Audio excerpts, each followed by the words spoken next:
अच्छी बात। कल हमने वेदांत के बारे में क्या क्या बताया था? वेदांत दर्शन के बारे में ठीक है। अब इसके बाद आते हैं हम, अभी हमने वेदांत दर्शन के बारे में बताए थे कि अलग अलग नास्तिक, आस्तिक नास्तिक भी बताए थे, ठीक है। अब इसके बाद आएगा अद्वैत वेदांत दर्शन। अद्वैत क्या है? अद्वैत वेदांत दर्शन ये क्या है?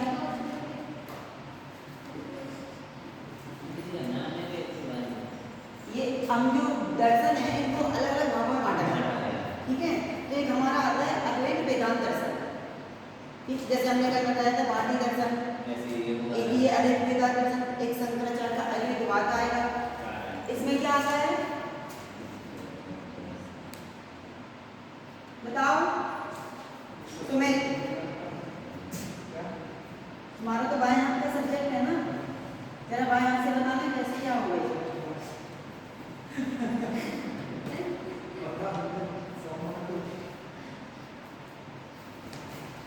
इस दर्शन में हम क्या पढ़ते हैं, क्या जानकारी मिलती है?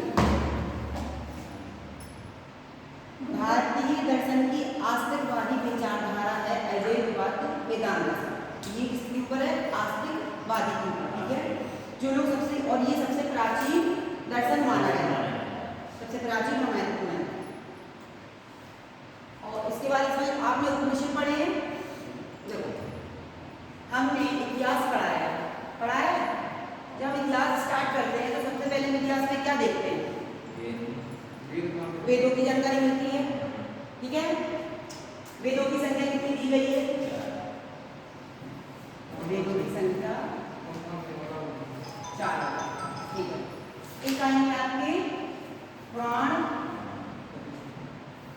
एक आएंगे आपके उपनिषद, एक आएंगे आपके सूत्र, वेदांत जो आप पढ़ रहे हैं, ये चीज आती है। तो वेद हमारे 4 हो गए, पुराणों की संख्या,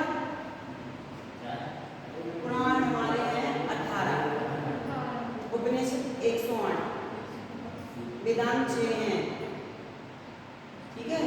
और सूत्र की संख्या मुझे कंफर्म नहीं है। तो जब हम अद्वैत वेदांत दर्शन पढ़ते हैं, ये सबसे प्राचीन महत्वपूर्ण दर्शन है हमारा, सबसे प्राचीन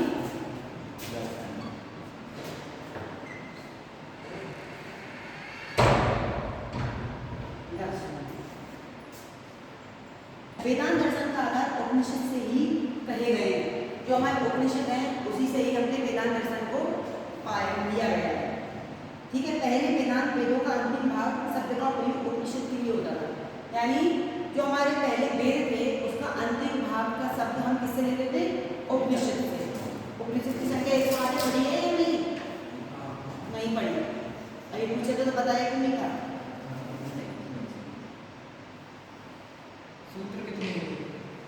सूत्र की संख्या मुझे कंफर्म नहीं है, इसलिए मुझे कंफर्म करना है। वर्ड्स में सर्च करो, बाकी का तो मुझे ये सब क्लियर है।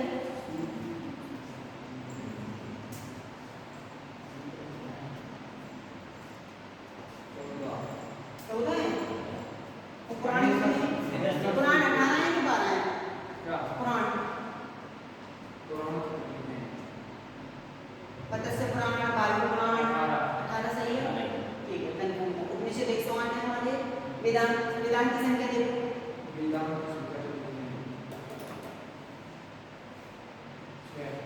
सही है। ये मैंने मेमोरी मेरी काफ़ी साल पुरानी है, ये मैंने 2014 पढ़ा, तब से ही थोड़ा बढ़िया। चलो ठीक है।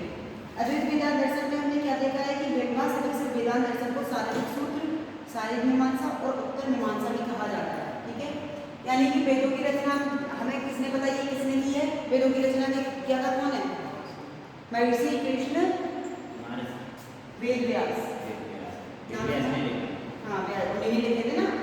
तो उन्होंने बताया कि ब्रह्मसूत्र की, अब इसी में तो हमने वेदों में तो हम सब पढ़ते हैं गृहस्थ जीवन के बारे में, मनुष्य का जीवन बताता है, मनुष्य की कितनी जाति में बताता है, ये सब हम इसमें ही पढ़ते हैं वेदों में, ठीक है। इन्होंने बताया कि ब्रह्मसूत्र की रचना बताया ने की है बदायन,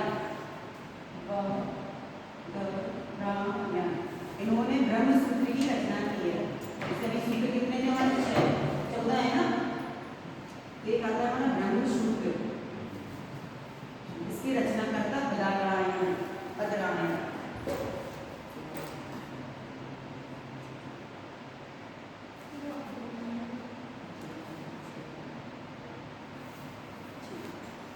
बदरायन का ब्रह्म सूत्र 4 भागों में बटा, ठीक है। एक था शंकराचार्य का अद्वैतवाद, दूसरा था रामानुजन का विशिष्ट, और ये आपके वल्लभाचार्य जाएंगे, नविकाचार्य जाएंगे। हम इनकी ज़्यादा डिटेल नहीं पढ़ेंगे क्योंकि थोड़ा ही थोड़ा पढ़ेंगे। नाम सुने ना, वल्लभाचार्य, शंकराचार्य, रामानुजाचार्य पढ़ेंगे ना। इनकी रामानुजाचार्य के साथ मूवीज भी बनी, इनकी मूवीज भी बनी है शायद, अगर देखा हो तो।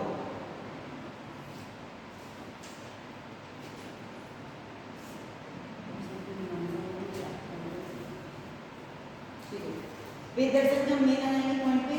एक तो आपके इनमें, एक तो आपके ये दिए हैं वेदांत दर्शन की तत्व मीमांसा, तो इसको प्रत्यक्ष अपेक्षित ये इतने इंपॉर्टेंट नहीं है। हम कहाँ पढ़ेंगे, सीधे इनके उद्देश्य क्या है, इन्होंने शिक्षा के लिए क्या दिया, क्योंकि हमारे एजुकेशन सब्जेक्ट है तो उनको लेके चलेंगे। तो वेदांत दर्शन के अनुसार शिक्षा के उद्देश्य क्या थे? मानव को विद्या से, अविद्या से हटाकर ज्ञान की ओर ले जाना, इसका मेन उद्देश्य था। अविद्या यानी क्या हुआ?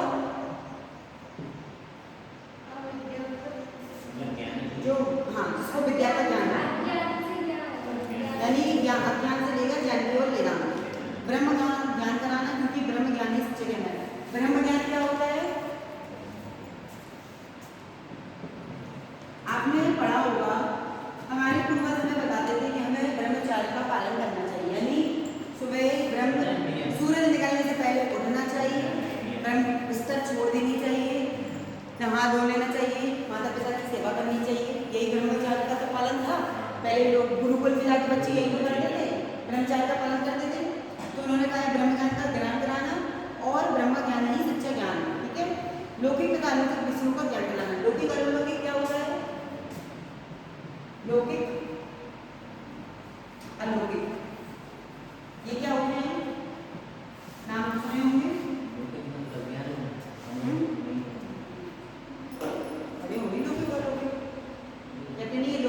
शक्तियां उसके पास,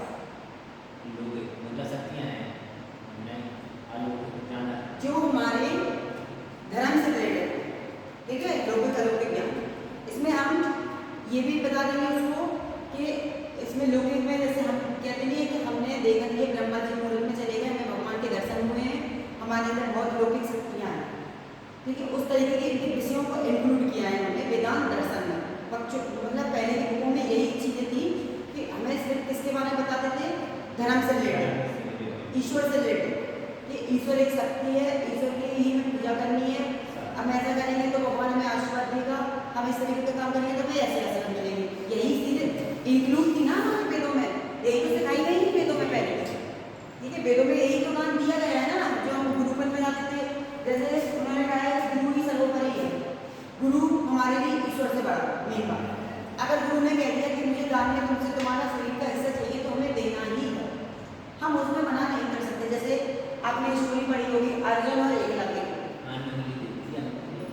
एकलव्य और अर्जुन, इनमें क्या डिफरेंट थे? दोनों ही गुरु द्रोणाचार्य के शिष्य थे। दोनों का काम क्या था? तीर चलाना। अर्जुन के अंदर क्या शक्ति थी? सब मतलब वो एक बार जो तीर छोड़ता था वो राइट एंगल पे जाता, उसका निशाना छूटता नहीं था। यही काम एकलव्य भी करता था। मगर पहले के लोग क्या करते थे, जो उन्होंने अपने मुंह से निकाल दिया वो उन्हें करवाना ही है। अगर उन्होंने कह दिया मेरा शिष्य आगे जाएगा तो जाना ही, तो अर्जुन को उनके चाहिए शिष्य थे। और एकलव्य ऐसे शिष्य थे जिन्होंने बिना गुरु की शिक्षा ग्रहण की, ठीक है। वो एक निम्न कास्ट के भी थे। दूसरी बात, उनके पास द्रोणाचार्य थी नहीं, उन्होंने द्रोणाचार्य की मूर्ति बनाई और उनको रोज पूजा पाठ करते थे, फिर वो अभ्यास करते थे। तो उन्होंने बिना गुरु के शिक्षा ग्रहण की। अर्जुन उनके पास रह के शिक्षा ग्रहण करते थे, क्योंकि अर्जुन जो 5 भाई थे ना, 5 भाई के नाम कौन कौन से हैं? पहले बड़े भाई का नाम, दूसरा भीम, तीसरा अर्जुन, फिर नकुल, सहदेव। मतलब महाभारत भी नहीं पढ़ते हो ढंग से। हमारे यहाँ पे हम 2013 से यहाँ शिफ्ट है, हमने टीवी नहीं रखी अपने घर। मैं टीवी नहीं ली ना, मेरे यहाँ पे है ही नहीं, तो देखने की तो बात करो। एंड्रॉइड फोन सिर्फ मेरे पास है, मेरे बच्चों के पास एक्स्ट्रा कोई फ़ोन नहीं, ना हमने उनको रखा है। लेकिन फिर भी इतनी चीज़ें याद रहती हैं, क्योंकि हम पढ़ते हैं, जरूरी नहीं है हम पिक्चर देख के ही याद करें, हम पढ़ के भी तो कर सकते हैं। और ये चीज़ तो आप लोग शुरू से देखते आ रहे हो। जब रामायण महाभारत का ध्यान रखूँ तो मैं उन चीज, अब महाभारत क्यों मची, रामायण क्या है जरा बताओ। महाभारत क्यों मची? हाँ, तो एक मजाक उसके चक्कर में किसी का मतलब महाभारत का मतलब है एक ऐसा युद्ध जिसमें कौरव पांडव का युद्ध चला 200 सालों तक। तो उसके चक्कर में वो सब चीज है। तो एक महाभारत का मतलब क्या है कि परिवार परिवार में लड़ाइयाँ हो, एक दूसरे के लिए करना, वही चीज अभी भी चली जा रही है। तो वो महाभारत द्रौपदी के चक्कर में वही चल रही थी। वो तो तब भी चढ़ रही थी, क्योंकि कुंती के पुत्र ये थे और ये इधर भी थे। अब उनके पिता तो वही थे, भीष्म पितामह, वो उधर चली गई, वो उधर रहने लगे, क्योंकि वो तो राजा चंद्री की शादी करते थे, उनके पास कोई पाबंदी नहीं थी। युद्ध किस लिए चला, जमीन के लिए, कुरुक्षेत्र की जमीन पे युद्ध हुआ था ना। तो इनके लिए क्या था, उन्होंने कहा हमें यही से चाहिए, लेकिन उन्होंने मना किया कि युद्ध लड़ेंगे ना, तो 200 साल तक लड़ेंगे युद्ध। अब कहने को आप कहें कि अगर बड़ा चढ़ा कर ना, अब सोचो 200 साल तक युद्ध कैसे लड़ सकते हैं, क्या इतना लोग जीते थे? क्या लोग 200 साल तक जीते थे? कैसे कैसे बता रहा हूँ खाना पीना नहीं खाते थे। भगवान के 100 साल प्लस भगवान की बात नहीं हो रही है, मेन इंसान। अर्जुन भी तो उसी अर्जुन कृष्ण भगवान भगवान नहीं है। नहीं भगवान नहीं है, लेकिन उसी जीवन काल के तो है। मैंने क्या कहा, भगवान की बात नहीं कर सकते। भगवान भी कृष्ण जी से तो तुलना किसी की कर ही नहीं सकते, राम की तुलना किसी से नहीं कर तो सकते। 100 साल प्लस जीते थे आप। पर यहाँ हमारा 200 साल का युद्ध हुआ है। हाँ तो जीते 200 साल घोड़े जिए होंगे। चलो इंसान को छोड़ो, हमने मान लिया इंसान जिए, घोड़े जिए? बिना घोड़ों के तो युद्ध नहीं हुआ। जो उनकी पैदल सेना है वो जी। उनके बाद घोड़ों की संख्या तो ऐसा होता है, घोड़ों की संख्या थी ज्यादा, कितनी होगी, लाखों करोड़ों, तो वो मरे भी तो हैं, क्वांटिटी कम नहीं होगी क्या? पैदल सेना की क्वांटिटी भी तो कम हुई। सामने वाले के नहीं मरे। और जो ठीक है उनको हटाओ, ने पैदल सेना भी ले ली, पर जो लड़ रहे हैं नकुल, अर्जुन, भीम, सहदेव, ये सब मर्द जो लड़ रहे हैं वो कितने साल जिए? क्या इनको और कुछ काम नहीं था, खाना पीना कुछ नहीं करते थे, सीधे उठे खड़िए पे चढ़ा। देखो ऐसा होता है। कहानी क्या है, एक मैंने आपको सोशोलॉजी में चैप्टर समझाया था, कहानी में, हिस्ट्री में। कहानी क्या है, चिंतन करना। हमने थिंकिंग की और कहानी को अतिशयोक्ति में बदल देते हैं।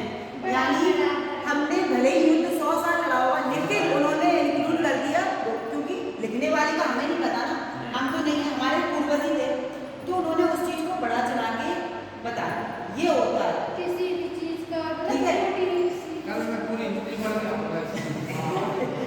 बिल्कुल पढ़ के आना। अब मैं तो इसलिए कहती हूँ कि थोड़ा लॉजिक लगाया करो। तो हम पहले पढ़े लिखे नहीं थे, हमने जो कह दिया हमने मान लिया, पर अब हम पढ़े लिखे हैं, अब हम उन चीज़ों को सोच सकते हैं। जैसे उन्होंने कहा द्रौपदी जी का चीरहरण हुआ, कृष्ण जी ने रक्षा की, तो वो जरूरी है कि उनकी साड़ी का डायरेक्ट नहीं है सेवा कर सकते?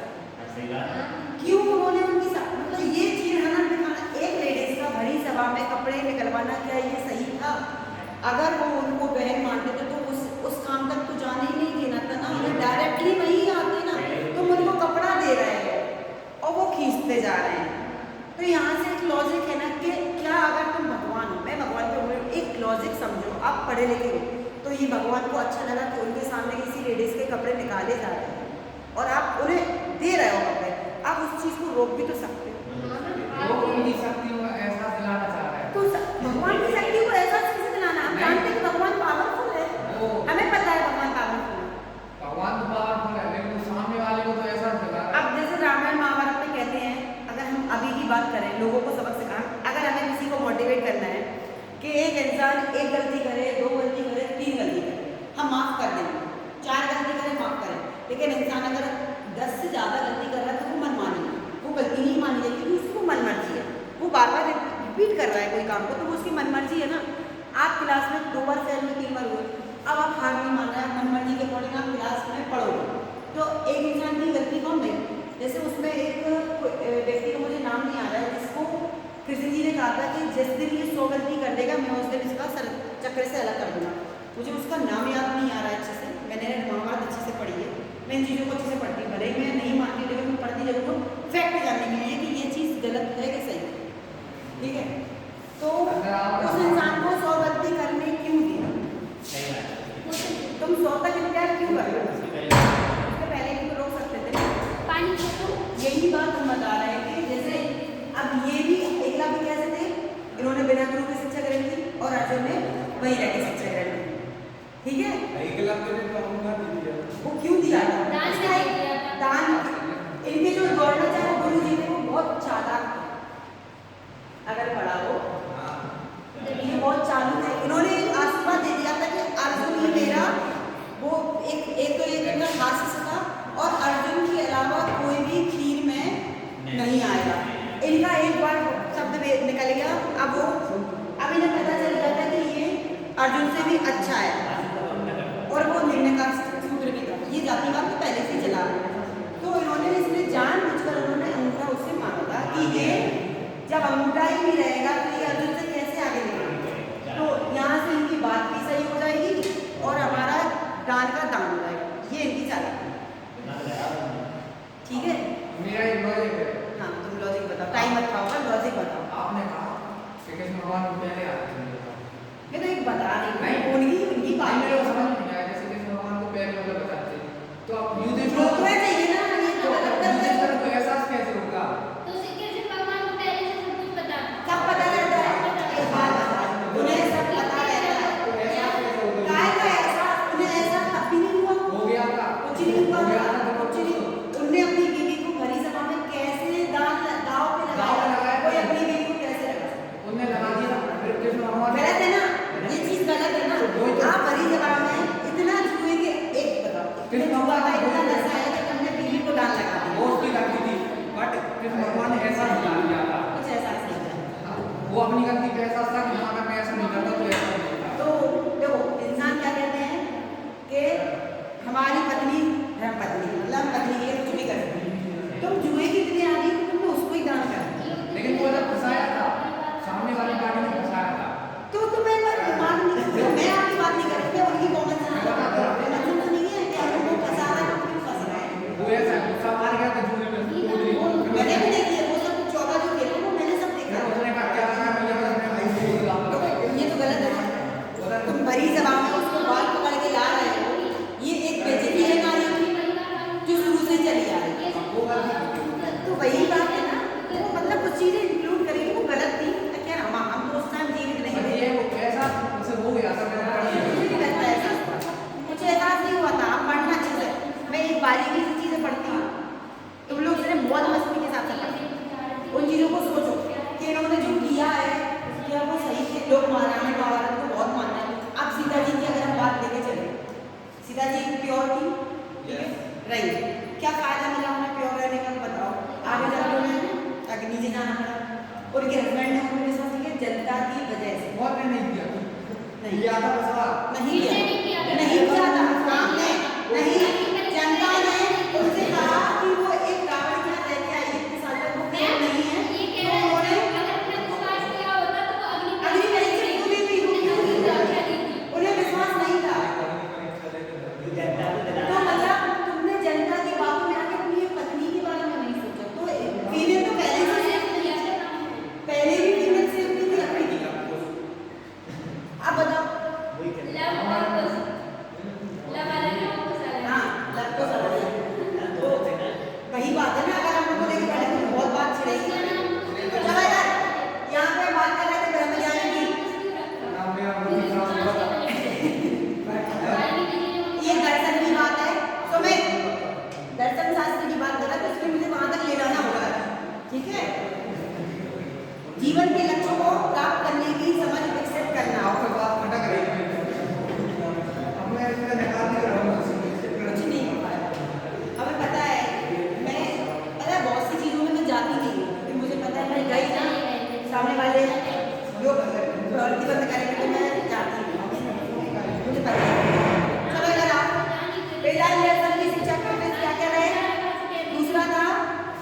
सुखपूर्ण जीवन जीने के लिए मानव जीवन को सक्षम बनाना। ठीक है, इनका ये उद्देश्य था। मतलब जो जो सही बात होगी वो आपको इसमें लिखना है, इसमें हमें फॉल्ट नहीं लिखना है, धर्म को भेद के चलना है। अगर आपको पूछा जाए एग्जाम में वेदांत दर्शन के अनुसार शिक्षा के क्या उद्देश्य रहेंगे, तो आपको इन हेडिंगों को लिखना है कि मानव जीवन को सक्षम बनाना, अज्ञान से लेकर ज्ञान तक के ले जाना। उस महाभारत को छोड़ दो, अभी यहाँ पर दिमाग लगाओ, महाभारत घर पे करना, हम घर पे आ जाएंगे समझाने के लिए ड्रॉइंग में, पर महाभारत यहाँ करना। ठीक है, हम बताएंगे शाम को ऐसे ऐसे फैक्ट जानते हैं कि बिल्कुल नहीं, टोटली काल्पनिक है, ये सब कल्पनाएं की गई है। ठीक है, कुछ चीजें हुई हो पर उनमें जोड़ के उन्हें कल्पना के अकाउंट बताया गया है, ये होता है। बड़ा बड़ा कोई बता मैडम हमारे मोहल्ले में एक लड़का है आलू यादव, उससे आप ऐसे ऐसी कथा सुनी रामायण भागवत जो सुन ऐसे बताएगा जैसे वही बैठ के उसने पूरी मैं कह रहा महाभारत एक पॉइंट एक हाँ ऐसे होता वो ऐसा होता है जैसे उसके घर में यही सब चलता रहता है, तो उसके पूर्वजों से सुनाते रहते होंगे, उसे इंटरेस्ट, उसने पढ़ा है, उसको याद हो गई क्योंकि उसके घर वाले बताते होंगे ना उसको पहले। वो तो अपनी आप ही से उसको आता अरे है, हमने हमने जाता था टीवी मंदिर में पूजा पाठ करता था हाँ, रामायण तो वही बात है ना, उस चीज में गया है ना, उसने वही चीज करी है। आप एक आरती को लगातार 2-3 दिन गाओगे तो आपको आरती याद हो जाएगी, कंटिन्यू रोज रोज चीज गाओगे तो आपको वो चीज याद हो जाएगी। अब आपको 10 आरती याद हो गई, फिर आपने दूसरी करी, तो अगर हम वही काम करते रहते हैं तो हमें अच्छे से याद होगा। मैडम अगर आप उसके बगल में बिल्कुल सुनी हम उसे धो देंगे, क्या फायदा है, छोटी छोटी चीज बताया अच्छी बात है। तो उसका उसके ज्ञान, उसमें ये देखो कि उसके अंदर ज्ञान कितना है, तो उसने इतनी सी उम्र में थोड़ी सी चीज याद कर ली। ये देखो, ये मत देखो कि भगवान का आशीर्वाद है, नहीं मैं तो बता रहा हूँ उसकी मेमोरी शार्प है, उसने अच्छी चीजें याद की, वो देखो उसके अंदर कितना ज्ञान है, उसने इतनी सी उम्र में इतनी सारी चीजें याद कर ली। उसको तो कुछ नहीं पढ़ना है, वो तो सब बस खेलने आता है। ठीक है, अब हमें इनकी विधियां बता दे रहे बस वेदांत दर्शन की। मैं बेटा देखो है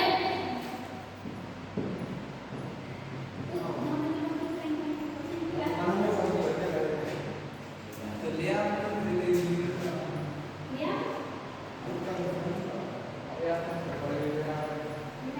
वो चीज अपने दिमाग से भी सोचा करो, किसी के कहने पे मत चला। समझ में आया कि किसी ने कह दिया तो सही बात है। एजुकेशन का मतलब क्या है, किसी की बातों में ना आकर खुद स्वयं इतने सक्षम बनो कि तुम डिसीजन ले सको। लेकिन मैम वो इतनी ज्ञानी थे सब कुछ बात, लेकिन उन्होंने प्रजा की बात क्या सुनी, लेकिन अपनी बीवी हम उनकी बात कर ही नहीं रहे, हमको वही तो बोल रहे ना कि अपने आप का डिसीजन लो। आपका जन्म है, आपकी लाइफ है। हाँ, उनकी भी सुनो, ऐसा नहीं कि तुम पेरेंट्स की कुछ सुनो ही ना, पेरेंट्स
ये बताएगा कि हमें ब्रह्म जगत का पालन करना चाहिए, यानी ब्रह्मा जी की उपासना या उनसे रिलेटेड हमें आत्मा को, उन्होंने सब आत्मा से रिलेटेड मैं बात ब्रह्मा जी की पूजा क्यों नहीं होती?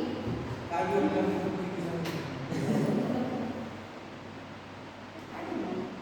मतलब उनकी सिर्फ दो ही मंदिर है, दो है कि एक है?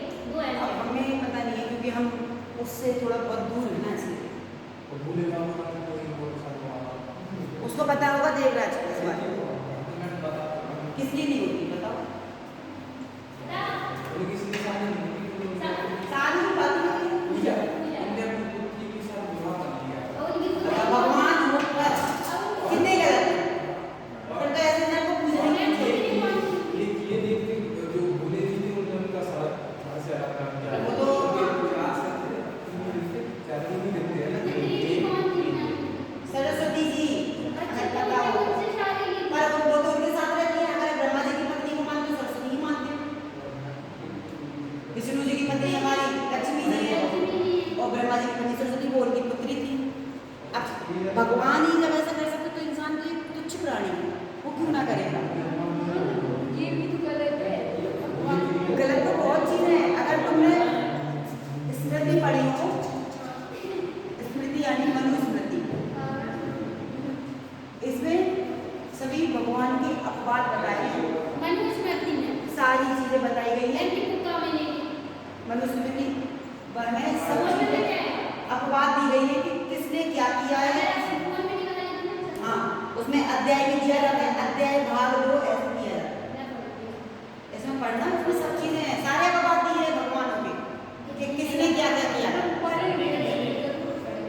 तभी तो हिंदू धर्म एक काल्पनिक धर्म है, इसमें बहुत सी चीजें इंक्लूड की गई, लेकिन आप इससे ज़्यादा नहीं कह सकते कि जनसंख्या हिंदू धर्म की है और लोग फिर बड़े बड़े क्या करें। हमें क्या करना, थोड़ी ना राजनीति से जुड़े हुए, हमें तो खुद का ज्ञान बढ़ाना चाहिए। ठीक है, अगर हमें पता चल गया आत्मा का नाम क्या है, अपवाद विधि में क्या है, इसमें छात्र गुरु है, इसके अंतर्गत गुरु छात्र को साइलेंट तो धीरे धीरे, ठीक है। अपवाद विधि में क्या आएगा, इस विधि में बताता है आत्मा ना तो शरीर है, आत्मा ना तो ज्ञान है, आत्मा ना तो बुद्धि। जो कुछ भी बचेगा उसको हम फिर उसमें इंक्लूड करेंगे, यानी ये इसके अपोजिट है। ठीक है, अगर उसमें आत्मा को बता तो इसमें कहा है ऐसा कुछ भी नहीं, एक तरीके आस्तिक नास्तिक इंक्लूड होगा। यह इबाई बताने के इन सबसे भिन्न है। इस प्रकार विधि में आरोपित धर्म गुणों और विशेषताओं को धीरे धीरे किया, यानी हमें धर्म से कुछ मतलब नहीं है, ना उसके गुणों से मतलब है, हम इंसान के बारे में जानते हैं, मानव के बारे में जानते हैं। ठीक है, तीसरा आएगा उपासना विधि। इसमें क्या करता है, गुरु शिष्य के पास जाकर बैठकर ज्ञान अर्जन करना होता है। गुरु भी शिष्य की प्रार्थना को सुनिश्चित करके ज्ञान की बुरी बातें प्रदान करता है और शिष्य ज्ञान ज्ञान करेगा वह एक उसका उपासक बनेगा। उपासना यानी व्रत नहीं, उसका उपासक बन जाता है। जैसे एकलव्य उनके किसके उपासक थे, द्रोणाचार्य। स्मरण विधि में शिष्यों को श्लोक और सूत्र आदि को दोहराने के लिए संस्कृत में श्लोक पढ़ते हैं, सूत्र भी पढ़ते हैं, तो वही चीज यहाँ पर होगी। स्मरण में उनको सूत्र श्लोक बताए जाते थे, दोहराते थे। जैसे कहते नहीं बच्चों से रिपीट करो, हम बच्चों को क्लास में किसी ने पढ़ाएंगे तो कहेंगे बच्चों से कहते रहो, तो बच्चे पढ़ेंगे, बोलेंगे ए, बच्चे करेंगे ए, छोटा बड़ा में आ से आना, तो बच्चे बोलेंगे आ से ना। तो ऐसे ही में श्लोक पढ़ाए जाते थे। कौन कौन से श्लोक है हमारे, जैसे गुरु ब्रह्मा गुरु विष्णु गुरुदेव मंत्र, एक तो है माता पिता त्वमेव, तो है सतगुरु, तो ये वाला है ना। तो ये सारे श्लोक गुरु अपने शिष्य को बताते थे और उनसे कहते थे दोहरा। जिससे क्या होता है, दोहराने से क्या होता है, कोई चीज हमें कंटेस्ट याद हो जाती है। ठीक है, स्वाध्याय विधि में इस विधि का अत्यंत महत्वपूर्ण, क्योंकि यह विधि अधिक दर्शन का सार है। व्यक्ति स्वयं ही स्वाध्याय द्वारा समस्त ज्ञान को पाने में सक्षम है। छात्र गुरु की अनुपस्थिति में भी इस ज्ञान को प्राप्त करता है। ठीक है, इसमें ये होता है कि खुद के द्वारा, स्व मतलब स्वयं, अध्ययन मतलब अध्ययन, स्वयं खुद अध्ययन ग्रहण करें। हम लोग जैसे कि अभी भी ग्रहण करते हैं किसके द्वारा, ऑनलाइन क्लास हो या सेल्फ स्टडी। तो पहले भी यही होता था, अगर छात्र के पास गुरु नहीं है तो इसमें स्वाध्याय विधि में कौन आएगा, ये इन्होंने खुद अध्ययन किया, इनके पास गुरु नहीं थे, अर्जुन के पास गुरु थे, हो जाएगा आगे समझ में। उपदेश या व्याख्यान,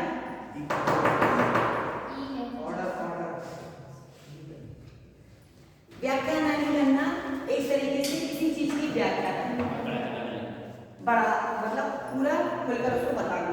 तो व्याख्यान आने में क्या होगा, हमने कोई ज्ञान कोई बिंदु या उसको हमने समझ लिया, कोई चैप्टर हमने समझ लिया, कैसे समझ लिया, अब बच्चों को उसको व्याख्या करके बताएंगे, उसके उपदेश देंगे, एक लेक्चर तरीके से देना, तो वो व्याख्यान में आता है। ठीक है। इंद्रिय प्रयोग, इस विधि में छात्रों को अधिक से अधिक कार्य करते हुए अनुभवों को ज्ञान प्राप्त कराना। गुरु के निर्देश में शिष्य दैनिक जीवन के कार्यों को दृष्टिकोण करता है। गुरुकुल में क्या करते थे बच्चे, वही जाते थे, काम सीखते थे। तो इंद्रिय मतलब क्या होती है हमारे, इंद्रिय क्या क्या होती है, दिमाग का, आंखों का, तो ये हमारी इंद्रियां है ना, तो हम इनको यूज करेंगे, प्रयोग कर रहे हैं इंद्रियों का। उन्होंने काम बताया कि लकड़ी का गट्ठा उठा के रखा हो, तो हमने उनकी इस बात नहीं उठा ली, तो हमारे हाथ से यूज हो रहा है। तो इनमें क्या इंद्रियों का प्रयोग इसलिए होता है, ठीक है। तो यहाँ पे इंद्रियों का प्रयोग ये होता है कि वहाँ पे बच्चे काम कर कर ज्ञान प्राप्त करते हैं। नवदा भक्ति, मानव को दूर करने पर ब्रह्म ज्ञान को प्राप्त करने के लिए रामानुजाचार्य एवं बल्लभाचार्य ने नवदा भक्ति का प्रमाण पढ़ा। यानी नवदा भक्ति वह होगी जिसमें हम मोह माया से दूर रहे, पैसे से दूर रहे। मोह माया मतलब यही कहे कि राजपाट चाहिए, बैठे बैठे खाना चाहिए, लेटे लेटे रहे, हाँ मोह माया से दूर रहे। हमें ना हमें अपने घर गृहस्थी से मतलब है कुछ भी नहीं। जो साधु संन्यास होते, जब ब्रह्मचार्य का जो आता है लास्ट वाला आता है, जब व्रत जीवन में जाते हैं वो लोग, तो क्या करते हैं, साधु संन्यास यही तो करते हैं, मोह माया से दूर रहते हैं। चलेगा एकांत जमा है, वहीं पर उन्होंने ज्ञान प्राप्त किया, जो भी है सोचते रहते हैं, विचरण करते रहते हैं। साधु लोगों को सब चीजें कैसे पता होती है बताओ, जबकि वो तो रहते नहीं। अब तुम कहो, जैसे आपने देखा होगा कभी साधु आता है, वो आपको हर एक चीज के बारे में बता देगा, कैसा है कैसे, मैं हमारे ऊपर इनके लिए जो साधु संन्यास होते हैं फ्यूचर की बात है, फ्यूचर में या किसी भी चीज के बारे में, तो आप कहते हैं आपको कैसे पता, आप तो इधर बैठे रहते हो। अगर वो फ्यूचर नहीं है तो होने वाला पहले का बस चुन ले। नहीं वो चीज छोड़ो, जैसे कोई आपने देखा होगा जो बड़े बड़े साधु लोग होते हैं, तो वो आपको बताते हैं कि ऐसा होगा वैसा होगा या कुछ भी। देखो घर से वो निकले, आप घर से डायरेक्ट किसी के हिमालय नहीं पहुंचेंगे। एक था मतलब मैं आपकी जनरेशन में कोई वेद में पूरे सीख सकता, चारों नहीं सीख सकता, चला जाएगा नहीं सीख सकता। एक वेद के 12 वर्ष लगते हैं, बहुत ही ज्यादा लेंथी है, सबसे वेद में बड़ा वाला पहले वेद है जो हमारा ऋग्वेद है, सबसे बड़ा हर है। वेद में लेकिन 12 वर्ष लगते हैं, 45 वर्ष तो यही हो गए। उसको डीपली पढ़ो, तो किसी की मेमोरी अगर तेज है तो नहीं कह सकते, क्योंकि हर किसी की मेमोरी क्यों पड़ती है, ज्ञान अर्जन करने की शक्ति उसकी नहीं कर सकते। अब जो साधु लोग होते हैं वो घर से निकलते हैं, वो 10 लोगों से मिलते हैं, तो उनसे पूछा उन्होंने कुछ सीख लिया, उनके बारे में उन्हें एक्सपीरियंस हो गया। हम जितना लोगों से मिलेंगे हमें उतना एक्सपीरियंस हो जाएगा, तो इसलिए वो बताते हैं। तो हम नहीं कहते कि आपको कैसे पता, क्योंकि वो विचारण किया उन्होंने एक्सपीरियंस किया है लोगों के बारे में। लेकिन मैं कुछ भी कर लूं, कोई किसी का फ्यूचर नहीं पढ़ सकता, वो पता है नहीं पढ़ हम नहीं सकता। जानते। कितने बड़ा ज्ञान, आपने अगर गौतम बुद्ध की स्टोरी पढ़ी होगी, हम अगर गौतम बुद्ध के बारे में बताएं, तो एक वो राजा की बेटी थी, ठीक है, अच्छे राजा थे, वो अच्छे राजा की बेटी थी, ऐसे तो नहीं कि गरीब हुए। जब वो उनके पिताजी ने क्या करते थे, बच्चों से दान करवाया, किनको, ब्राह्मण लोगों को दान किया जाता था, अभी भी करते हैं लोग, कि वो ब्राह्मण ब्रह्मा जी का स्थान रखते हैं दान।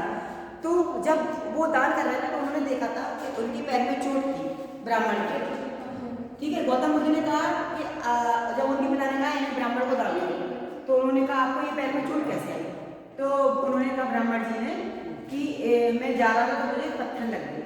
तो उनके पिता गौतम बुद्ध ने ये कहा, जब इनको खुद का आगे का दिन नहीं पता तो ये क्या लोगों का भविष्य बताएंगे।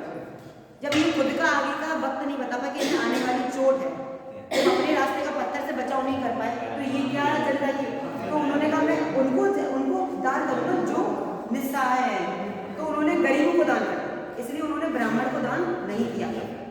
सीधी बात है, ब्राह्मण कहते हैं कि मैं बराबर बता दो, जब उनका खुद का भविष्य नहीं है क्लियर, वो क्या अपने आने वाले रोने का पत्थर तुम नहीं हटा पाए, तुम्हें पैर चोट आई, तो हमारा क्या भविष्य बताओ। वो ये बात है उनके, अगर तुम उपदेश पढ़ोगे तो काफी चीजें उन्होंने हमेशा मानव तुम्हारी मूर्तियों को ऐसा कुछ नहीं, हमेशा मानव उपदेश दिया है, मानव को समझाया है कि हमें क्या कैसे करना चाहिए। ठीक है। फिर आती है सूत्र विधि। इतनी क्लियर हो गई ये सब? ठीक है। सूत्र विधि में क्या होता है, ज्ञान को स्मरण करने के लिए सूत्रों और चिन्हों का प्रयोग किया जाता है, जैसे संधि, समास, अलंकार। ये हम सूत्र विधि में करते हैं। संधि का सूत्र होता है, जैसे हम पढ़ते हैं, संधि कितने प्रकार की होती है? गलत, 3 होती है। स्वर संधि संस्कृत में 4 होती है, हिंदी में 3 होती है। स्वर संधि कर ले संधि और विसर्ग संधि कहाँ गई? और मैंने से कर दो जीवो देखो मैं आपको नहीं कर रहा वो ना वो उनके अंदर के प्रकार है। तो हम ये जब हम दीर्घ संधि पढ़ते हैं, दीर्घ संधि में पढ़ते हैं तो इसमें गुण संधि आएगी, अयादी संधि आएगी। तो मात्राओं का करते हैं, छोटा छोटा मिला के बड़ा बनता है, ए मिला के बनते हैं। तो फिर हम करते हैं गणेश, विद्यालय। विद्यालय को हम छोड़ के अगर करेंगे तो विद्या धन आलय। अब यहाँ पे भी आखिरी मात्रा आ गई, यहाँ पे भी आखिरी मात्रा आ गई, तो दोनों मिला के भी बड़ा ही बनेंगे, लड़का तो बनेगा नहीं। तो ऐसे संधि मिला के इनके सूत्र याद करना, वो हम सूत्र विधि में करते हैं। ठीक है। लाक्षणिक लक्षणों पर आधारित होकर कई प्रकार की पहेलियां आसानी से ग्रहण की जाती है। जैसे पहेली में जवाब प्राप्त करना, पहेली होती थी वो हम लाक्षणिक विधि में सीखते थे। जैसे पहेलियां बच्चों को इंटरेस्टिंग बनाने के लिए पहेलियां नहीं पूछी जाती थी, बूझो तो जाने। बोलो पहेलियां, बोलो किसी भी पूछो। अब शायद ना है तो मैं पहेलियां तुमसे स्पेशली ये ऐसी करेंगे। कौन सी जगह है जहाँ नदी है पर पानी नहीं, जंगल है पर पेड़ नहीं? वहाँ ऐसी कौन सी जगह है जहाँ नदी है पर पानी नहीं, जंगल है पर पेड़ नहीं? मैंने ये सुनी है? सुनिए तो बाबा प्रभु जी याद आ रहा है मैं है वो बात ये दिन पानी नहीं वो उस हाँ वही मैं कह रही हूँ, मैंने सुनी है। तो इस तरीके से हम बच्चों को इंटरेस्टिंग कराने के लिए पहेलियों का काम करते हैं। बाकी ये चैप्टर खत्म हो गया। अब इसमें आपकी दीदी वेदांत संगम का अनुसार छात्र क्या करना चाहिए, उनकी शिक्षा क्या है। तो शिक्षक का काम है बच्चों को ज्ञान रूपी विकास करना, और इसके महत्व क्या है। अनुशासन में तो जाहिर सी बात है, ब्रह्मचार्य का पालन करें तो बच्चों को अनुशासन ही तो बनाएंगे। तो ये सब है आपका एक चैप्टर खत्म हो गया। नेक्स्ट ये आपका आपका तीसरा चैप्टर, जिसमें आप पढ़ेंगे गीता दर्शन। गीता दर्शन किसके ऊपर है? कृष्ण जी। तो पहले हम कृष्ण जी के बारे में पढ़ेंगे।